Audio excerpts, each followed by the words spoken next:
अस्सलाम वालेकुम बच्चे, कैसे हैं सब लोग? आप सब ठीक होंगे। आज हम हिस्ट्री की physics according to federal board का बच्चे टॉपिक देखेंगे, सेंट्रीपिटल फोर्स।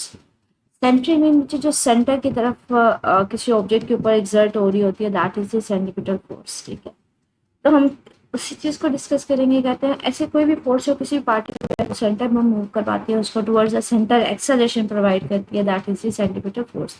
इसकी जो मोस्ट कॉमन एग्जांपल हम लोग लेते हैं ना, हमारे पास वो ये ली जाती है। मिसाल के तौर पर आपने कोई ऑब्जेक्ट है, जैसे इसने बच्ची ने बकेट ली हुई है, इसको एक रस्सी की मदद से टाई करते हैं।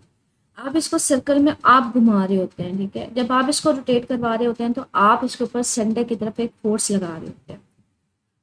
जैसे आप इसके ऊपर फोर्स लगाएंगे तो ये जब सेंटर में मूव करेगी तो बच्चे इसकी वजह से ना centre towards the centre acceleration produce होगी। तो इसको सेंट्रीपिटल एक्सेलरेशन जो प्रोवाइड कर रही होती है, that force is called the centripetal force.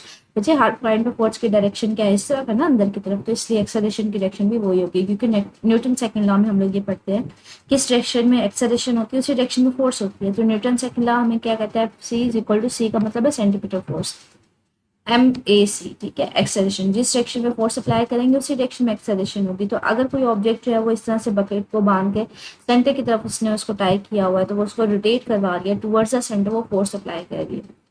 ऐसी फोर्स जिसकी डायरेक्शन सेंटर की तरफ होती है, वो एक्सेलरेशन भी centre towards the centre provide कर रही होती है, उसको हम लोग सेंट्रीपिटल फोर्स कहते हैं। अब सेंट्रीपिटल फोर्स का हमने फार्मूला फाइंड आउट करना है, तो वो कहते हैं सपोज करिए एक पार्टिकल है, वो ये अगेन यूनिफॉर्म सर्कुलर मोशन में मूव कर रहा है, तो उसके ऊपर जो फोर्स एक्सर्ट हो रही होगी वो न्यूटन सेकंड लॉ के अकॉर्डिंगली MAC होगी।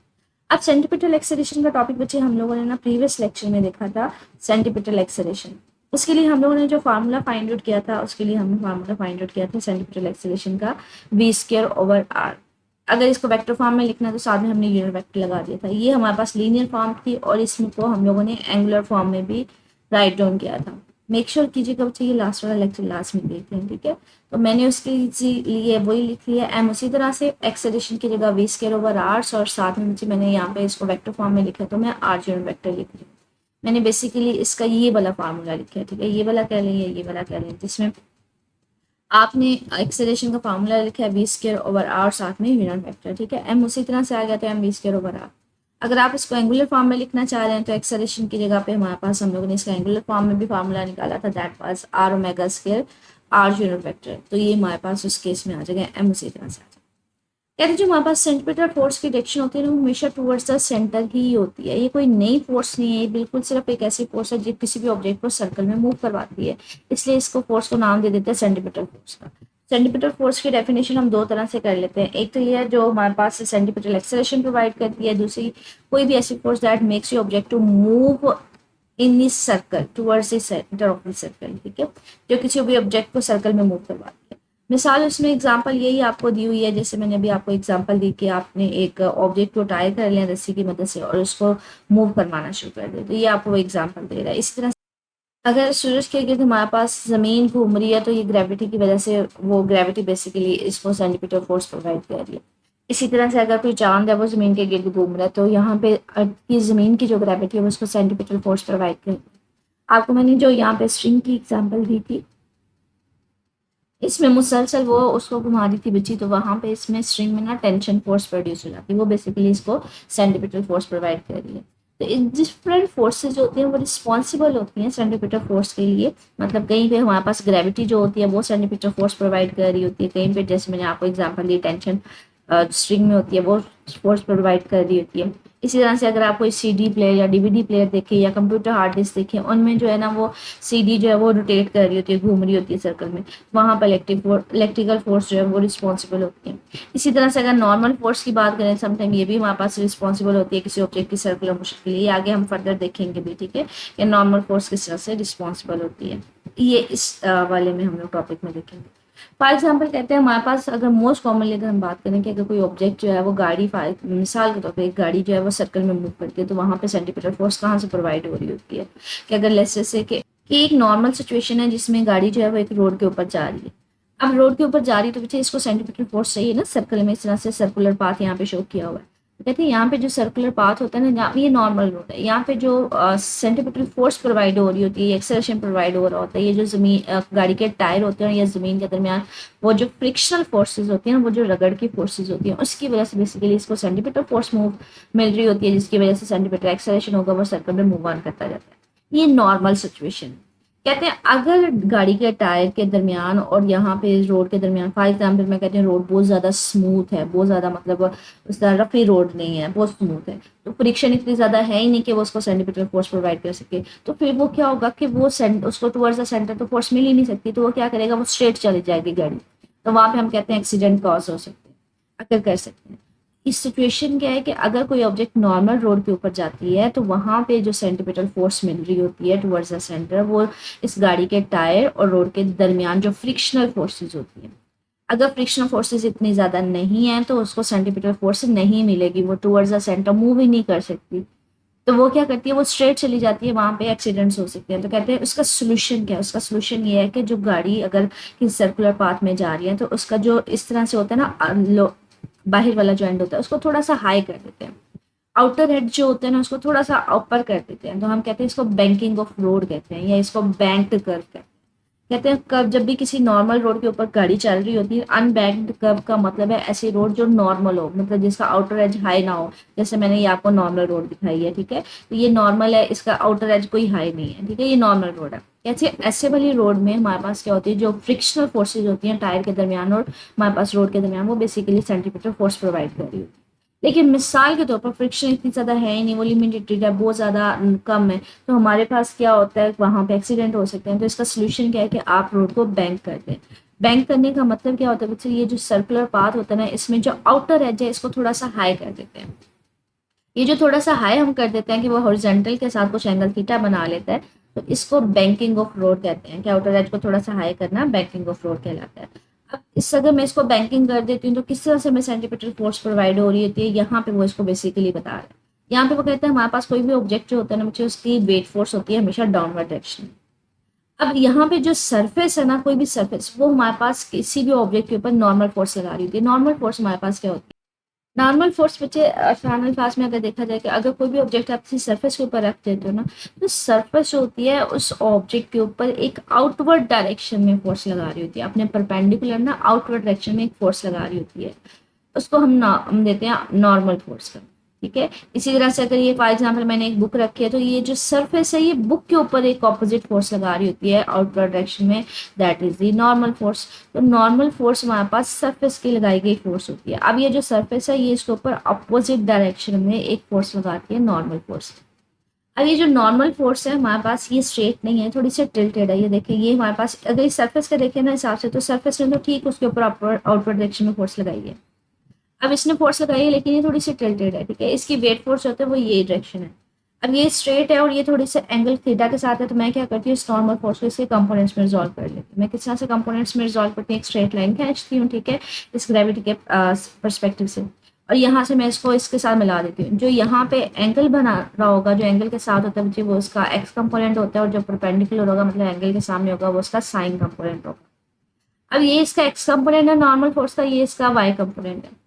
अब थोड़ी सी एक बात देखिए मुझे, जो नॉर्मल कंपोनेंट है साइन थीटा, आपको नहीं लग रहा वो सेंटर की तरफ है? अगर ये इस तरह से सर्कुलर पाथ में मूव कर रही है, इस तरह से सर्कल है, तो हमारे पास जो साइन थीटा है वो तो अंदर की तरफ है, लेकिन जो कॉस थीटा है वो उतना ही ऑपोजिट है जितना ग्रेविटी है। तो हम कह सकते हैं कि जो इसका कॉस कंपोनेंट है वो ग्रेविटी को बैलेंस करवा रहा है, उसका कोई इसके अलावा कोई कंसर्न नहीं है। लेकिन जो साइन थीटा है वो टुवर्ड्स द सेंटर है, तो वो क्या कर रहा है, इसको सर्कल में मूव करवा रहा है। तो यहाँ पे बैंकिंग ऑफ रोड में हमारे पास नॉर्मल फोर्स, एक सरफेस की जो होती है वो सरफेस उसके ऊपर नॉर्मल फोर्स लगा रही होती है, वो नॉर्मल फोर्स हमने उसके कंपोनेंट्स में रिजॉल्व की, एक हमारे पास उसका कॉस कंपोनेंट आ गया, एक साइन कंपोनेंट आ गया। जो साइन कंपोनेंट है वो उसको सर्कल में मूव करवाती है, जो कॉस कंपोनेंट है वो उसकी ग्रेविटेशन फोर्स को बैलेंस आउट करवाती है। तो यहाँ पे यही कह रहा है कि हम लोगों ने फिगर आपको शो करवाई है, हमारे पास नॉर्मल फोर्स है। नॉर्मल फोर्स जो है वो हमारे पास क्या होती है, बेसिकली कोई भी सरफेस जो होती है एक परपेंडिकुलर आउटवर्ड फोर्स लगा रही होती है। फॉर एग्जाम्पल बच्चे ये सरफेस है, ठीक है, सरफेस इसके ऊपर एक परपेंडिकुलर फोर्स लगा रही है। अब ये देखिए, ये इसने स्ट्रेट फोर्स आउटवर्ड डायरेक्शन में लगाई है। अब सरफेस के दरमियान इसके दरमियान एंगल कितना होता है, 90 डिग्री होता है, ठीक है। तो ये थोड़ा सा सिर्फ याद रखिएगा, इसको हम कहते हैं नॉर्मल फोर्स। अब वो नॉर्मल फोर्स उसने अप्लाई की है, हमारे पास कहते हैं हमने जो बैंकिंग ऑफ रोड है कुछ एंगल एक्स एक्सिस के साथ थीटा बना रहा है, इसी तरह से नॉर्मल फोर्स का भी कोई वो स्टेट नहीं है, वो क्या है, वो भी कोई ना कोई एंगल बनाएगी, क्योंकि बच्चे ये हमारे पास बैंकिंग ऑफ लोड जो है ना वो थोड़ी सी एंगल थीटा बना रही है। अब अगर ये एंगल बना रही है तो जो हमारे पास नॉर्मल फोर्स होगी वो भी कोई ना कोई एंगल थीटा बनाएगी। तो हम क्या करेंगे, उसके कंपोनेंट्स को रिजॉल्व कर लिए। कंपोनेंट्स में रिजॉल्व किया तो हमारे पास कौन सा कंपोनेंट रिस्पॉन्सिबल है बैंक उसके लिए, सेंटीमीटर फोर्स के लिए, F sine theta, F N का मतलब है नॉर्मल फोर्स का साइन थीटा कंपोनेंट। वो बेसिकली टुवर्ड्स द सेंटर होता है, तो वही सेंटीमीटर फोर्स प्रोवाइड करेगा। तो उसका जो नॉर्मल कंपोनेंट है, मतलब जो उसका परपेंडिकुलर कंपोनेंट है साइन थीटा वाला, वो आपको सेंटीमीटर फोर्स प्रोवाइड करेगा। सेंटीमीटर फोर्स का फार्मूला क्या होता है, एम स्क्वायर ओवर आर। और जो उसका कॉस वाला कंपोनेंट है, कॉस वाला कंपोनेंट क्या है, ग्रेविटी की फोर्स को बैलेंस आउट करवाता है। तो हमने ये दोनों कंपोनेंट्स लिख दिए कि जो साइन थीटा वाला कंपोनेंट है नॉर्मल फोर्स का, वो आपको सेंटीमीटर फोर्स देगा, और जो कॉस थीटा वाला कंपोनेंट है वो वेट फोर्स को बैलेंस करवाता है, मतलब वो उसके ऑपोजिट होता है। जितनी वेट ना, वो अगर वेट फोर्स होती सिर्फ और सिर्फ वो नीचे ही आ जाती, लेकिन वेट फोर्स नीचे है, हमारे पास उसका कॉस कंपोनेंट ऊपर है, तो एक दूसरे को बैलेंस आउट करवा देते हैं। तो ना फैक्टर उसके ऊपर नीचे आता है ना ऊपर आता है। लेकिन जो साइन थीटा वो इसको क्या करता है, सेंटर में मूव करवाता है। अब ये देखिए दोनों साइड्स पे कॉमन क्या है, एफ एन ये दोनों खत्म हो जाएंगे। साइन ओवर कॉस क्या होता है बच्चे, ये मेरे पास होता है टेन होता है, साइन ओवर कॉस की जगह टेन थीटा आ जाएगा। यहाँ से एम से खत्म हो जाएगा, तो वी स्क्वायर है, आर डिनोमिनेटर वो नीचे आ जाएगा, V square over R G आ जाएगा। अब कहते हैं बैंकिंग ऑफ रोड थीटा किस चीज के ऊपर डिपेंड करता है, कि आपको ये जो आउटर एज है इसको कितना हाई करना चाहिए, कितना ऊपर लेके जाना चाहिए, या कितना नीचे करना चाहिए। बैंकिंग मतलब फॉर एग्जांपल मुझे अगर हम सम केसेस में बहुत ज़्यादा हाई कर देते हैं तो एंगल थीटा की वैल्यू इतनी ज़्यादा होगी, तो किस चीज़ के ऊपर ये एंगल जो है वो बैंकिंग डिपेंड करती है। कहते ये डिपेंड करती है गाड़ी के स्पीड के ऊपर और रेडियस के ऊपर। ठीक है, कि अगर आप गाड़ी की स्पीड कितनी है और कितना हमारे पास आपने टर्न करवाना है, कितना रेडियस है। फॉर एग्जाम्पल हमारे पास ये देखें ना, मतलब अगर कोई सर्कुलर पाथ है तो कितने रेडियस के ऊपर आप उसको टर्न करवाना चाह रहे हैं। ठीक है, तो इस के ऊपर रेडियस के ऊपर डिपेंड करती है, और गाड़ी की स्पीड के ऊपर डिपेंड करती है। गाड़ी के मास के ऊपर डिपेंड नहीं करती, व्हीकल के मास के ऊपर डिपेंड नहीं करती। जितनी ज़्यादा हाई स्पीड होगी, जितना लार्जर हमारे पास वो सर्कुलर पाथ होगा, रेडियाई हमारे पास फॉर एग्जाम्पल जितना कम होगा और स्पीड जितनी ज़्यादा होगी, तो आपको उतनी ज़्यादा बैंकिंग ज़्यादा चाहिए, उतना ज़्यादा हमें लार्जर एंगल चाहिए। तो ये डिपेंड करता है वी स्केयर के ऊपर और आर के ऊपर। जितना आर हमारे पास ज़्यादा होगा उतनी बैंकिंग कम होगी, मतलब उतना ज़्यादा उसको आउटर एज को हाई करने की ज़रूरत नहीं है। लेकिन अगर हमारे पास जितना ये है फॉर एग्जांपल स्मॉलर है, फिर आपको एंगल थीटा बढ़ाना पड़ेगा। ठीक है, इसी तरह से अगर स्पीड बहुत ज़्यादा हाई है तो तब केस में भी आपको थीटा बढ़ाना पड़ेगा, मतलब आउटर एज को ज़्यादा बैंक करना पड़ेगा, ज़्यादा हाई करना पड़ेगा। ठीक है, कहते हैं फॉर एग्जाम्पल हमारे पास एक ऐसी एक ऑब्जेक्ट लेते हैं जिसकी स्पीड बहुत ज़्यादा कम है, स्पीड इतनी ज़्यादा नहीं है, तो वो क्या करते हैं, वहां पे सिर्फ और सिर्फ ये होता है वो स्मूथली मूव कर देगा, आपको इतनी ज़्यादा बैंकिंग की जरूरत भी नहीं पड़ती। लेकिन अगर स्पीड बहुत ज़्यादा हाई कर जाएंगी, तो अगर आपने बैंकिंग नहीं की होगी तो गाड़ी का जो है वो स्लाइड ऑफ कर जाएगी, वो सर्कुलर में मूव ही नहीं कर सकेगी। ठीक है, तो वो एक्सीडेंट अगर कर सकते हैं। इसके अलावा कहते हैं डिफरेंट सिचुएशन पे कहाँ कहाँ पे हमारे पास सेंटीमीटर फोर्स कैसे प्रोवाइड की जा रही होती है। कहते हैं मिसाल के तौर पर हमारे पास ये एक बच्चा है जिसने एक स्टोन पकड़ा हुआ है, और स्टोन को रस्सी की मदद से ना टाई करके इस रस्सी को क्या कर रहा है, सर्कल में घुमा रहा है। अब यहाँ पे वो मुसलसल फोर्स अप्लाई कर रहा है, वो उसको घुमा रहा है। ठीक है, तो वो उसको घुमा रहा है, जो यहाँ पे स्ट्रिंग है इसमें हमारे पास एक टेंशन फोर्स प्रोड्यूस हो जाती है, जिसकी वजह से वो सर्कल में मूव ऑन कर रहा होता है। मिसाल के तौर पर अगर वो कहीं छोड़ देगा ना, तो फिर ये सर्कल में मूव नहीं करेगा। वो क्या होगा, जो स्टोन है वो along the tangent straight move कर जाएगा, वो कहीं जाके गिर जाएगा। तो यहाँ पे इसको सर्कल में मूव करवाने के लिए मुसलसल यहाँ पे फोर्स अप्लाई करनी पड़ती है, तो जो यहाँ पे स्ट्रिंग में टेंशन की फॉर्म में प्रोड्यूस हो रही होती है। तो यहाँ पे ये कह रहा है कि अगर आपने उसको स्ट्रेट लाइन में मूव नहीं करवाना, तो आप उसको मुसलसल फोर्स प्रोवाइड करेंगे ताकि वो सर्कुलर पाथ में फॉलो मूव कर सके। तो यहाँ पे स्ट्रिंग में एक टेंशन सी प्रोड्यूस हो जाती है, जो रिस्पॉन्सिबल होती है। तो इस केस में जो टेंशन होती है वो आपको बेसिकली क्या कर रही होती है, आपको सेंटीमीटर फोर्स प्रोवाइड कर रही होती है। अब ये टेंशन फोर्स कितनी डिपेंड करता है, कितनी होनी चाहिए, डिपेंड करता है कि आप ऑब्जेक्ट को कितनी स्पीड के साथ घुमाना चाह रहे हैं और कितने रेडियस के साथ उसका होना चाहिए। जितनी ज़्यादा हाई स्पीड के साथ अगर आप उसको सर्कल में घुमाना चाह रहे हैं तो उसको आपको टेंशन उतनी ज़्यादा देनी पड़ेगी। और दूसरा, अगर हमारे पास सर्कल मिसाल के तौर पर छोटा है, तो उस केस में भी अगर हमारे पास टेंशन हमें ज़्यादा प्रोवाइड करनी पड़ती है।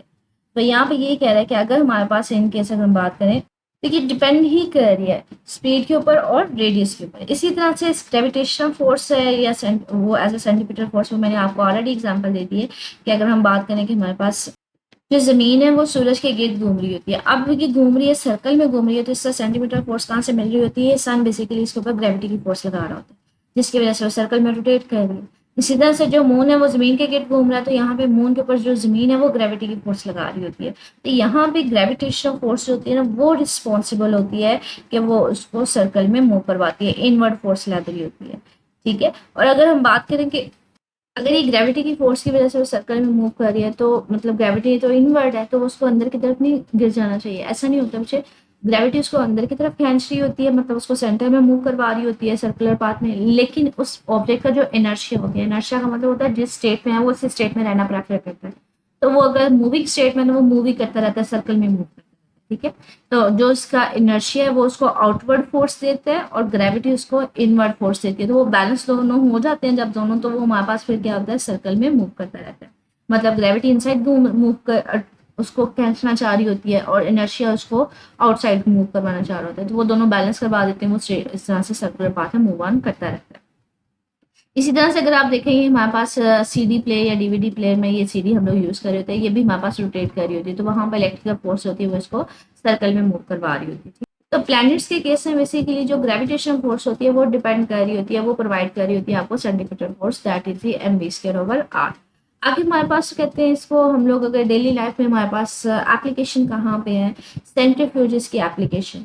ठीक है। अब सेंट्रीफ्यूज हमारे पास है क्या, इसका मतलब क्या है? सेंट्रीफ्यूगल फोर्स कुछ ऐसी फोर्स होती है या बेसिकली जो किसी ऑब्जेक्ट को सेंटर से दूर लेके जा रही होती है।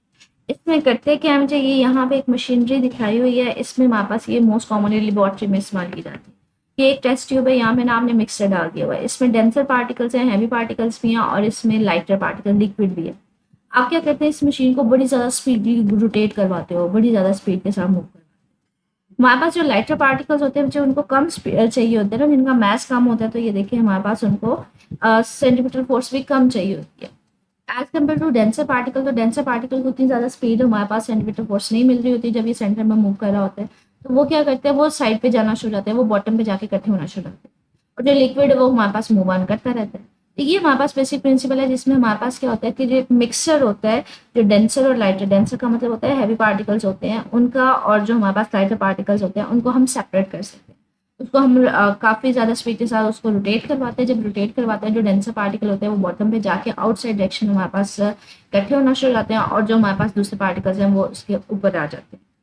इसी तरह कहते हैं इसको हम लोग कहाँ पे इस्तेमाल कर सकते हैं, क्रीम सेपरेटर में, जो मक्खन बनाने वाली मशीनें होती है ना, उसमें इसको इस्तेमाल कर सकते हैं। ठीक है। हमारे पास क्रीम सेपरेटर इस तरह से एक मशीन होती है जिसमें हमारे पास दूध और मक्खन का जो हमारे पास मिक्सचर है उसको ऐड कर दिया जाता है। ठीक है।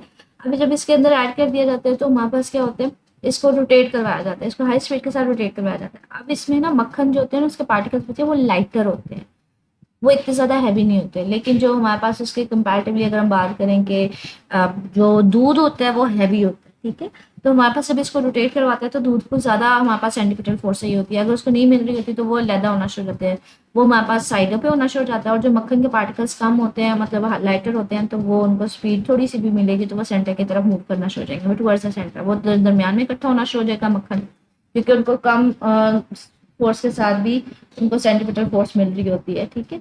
तो वो सेंटर में इकट्ठा होना शुरू हो जाता है, दूध को सेंटीमीटर फोर्स इतनी ज़्यादा नहीं मिल रही होती तो वो साइडों पे होना शुरू हो जाता है, तो वो दोनों लैदा हो जाते हैं। तो ये आपने कभी क्रीम सेपरेटर घर में भी अक्सर हमारी अम्मी जान जो होती है वो निकाल रही होती हैं मक्खन वगैरह, तो इसी तरह से होता है, मक्खन सेंटर के अराउंड इकट्ठा होना शुरू हो जाता है क्योंकि वो लाइटर पार्टिकल्स है, उनको थोड़ी सी भी फोर्स मिलेगी तो वो सेंटीमीटर फोर्स वो सेंटर के अराउंड इकट्ठा होना शुरू हो जाएंगे। ठीक है। इसी तरह से कहते हैं washing machine dryer. Washing machine dryer में हमारे पास क्या होता है कि आप लोगों ने अक्सर देखा होगा, वॉशिंग मशीन जो बच्चियाँ यूजली इस्तेमाल करती हैं, ड्रायर वॉशिंग मशीन में इस तरह से होता है कि हमारे पास ये इस तरह के दरमियान में सिलेंडर सा होता है जिसके यहाँ पे साइडों पे ना सुराख बने होते हैं। अब इसके अंदर कपड़े डाल देते हैं, कपड़े हमारे पास क्या होते हैं, लाइटर होते हैं, लेकिन उसके अंदर कपड़ों के अंदर जो पानी के वाटर मॉलिक्यूल्स होते हैं ना वो हैवी होते हैं, ठीक है, वो डेंसर होते हैं। जब इसके अंदर कपड़े डाल दिए जाते हैं, इसको रोटेट करवाया जाता है, जब इसको बहुत ज़्यादा हाई स्पीड के साथ रोटेट करवाया जाता है, जो पानी के मॉलिक्यूल्स होते हैं ना उनको इतनी ज़्यादा सेंटीमीटर फोर्स नहीं मिल रही होती क्योंकि वो हैवी पार्टिकल्स होते हैं। जब उनको सेंटीमीटर फोर्स ही नहीं मिल रही होती तो वो इन सर्कल्स में से, ये जो हमारे पास सुराख है इनमें से बाहर जाना शुरू होते हैं, मतलब वो सर्कल से बाहर निकलना शुरू हो जाते हैं क्योंकि उनको फोर्स ही नहीं मिल रही।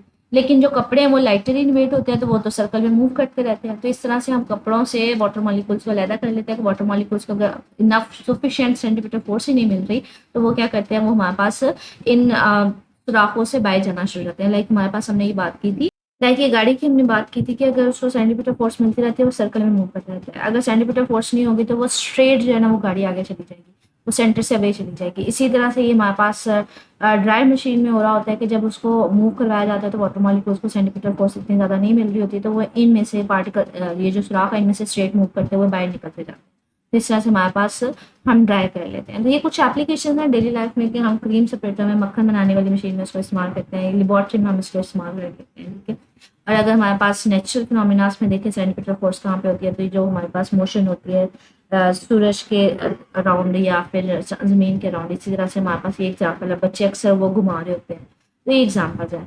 और बैंकिंग ऑफ रोड हम लोगों ने डेली लाइफ में देखा कि अक्सर आपने देखा होता है कि रोड जो होते हैं वो बैंक में होते हैं, मतलब आउटर राइट थोड़ा सा हाई हुआ, वो क्यों हाई हुआ तो वो उसकी रीज़न बता रहे हैं, ठीक है। तो ये हमारे पास कोई सेंटीमीटर फोर्स थी, उसकी एप्लीकेशन थी, ठीक है। आपके पास कम्प्रीहेंसिव क्वेश्चन है, व्हाट इज सेंटीमीटर फोर्स, आपने सेंटीमीटर फोर्स को डिफाइन करना है, उसका फार्मूला लिखना है, ठीक है। वो सारा कुछ इसमें आ जाएगा। एटलीस्ट 2 एप्लीकेशंस इसमें बैंकिंग ऑफ रोड की दे सकते हैं, इसमें सेंट्रीफ्यूज की दे सकते हैं, इसमें ड्रायर मशीन की दे सकते हैं, कोई सी 2 एप्लीकेशंस हैं जिनको आपने एक्सप्लेन करना है, ठीक है। इसी तरह से वो आपके पास एक और लॉन्ग क्वेश्चन है 4.6, how justify how are centrifuge is use to separate materials. वो हमने कहा था ना कि मिक्सर को सेपरेट करते हैं जिसमें डेंसर जो पार्टिकल्स होते हैं उनको अलहदा किया जाता है, तो वो सेंटीमीटर फोर्स को किसी उसको हाई स्पीड के साथ रोटेट करवाया जाता है, तो ये बेसिकली इसमें सेंटीफ्यूज वाली सारी आ जाएगी, ठीक है। तो ये आपका एक्सरसाइज से मजीद इसमें देखना हो, मुझे कुछ पूछना हो कमेंट सेक्शन पूछ लीजिएगा। ओके, अल्लाह हाफिज़।